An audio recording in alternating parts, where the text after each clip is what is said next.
How to fix YouTube video captions. Not working. Open YouTube and play a video to check if captions are available. Tap the CC button on the video player and make sure captions are turned on. Go to video settings and select a subtitle language if none is selected.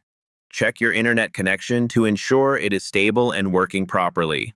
Restart the YouTube app to fix temporary glitches that may affect captions. Update the YouTube app from your App Store to get the latest fixes.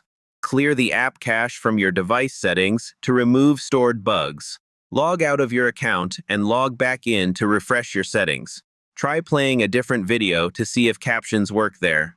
Check if captions are disabled by the video creator. Enable captions from your device accessibility settings if needed. Switch between Wi-Fi and mobile data to test network issues. Reinstall the YouTube app if the problem still continues. Restart your device to clear any system-related problems. Thank you for watching.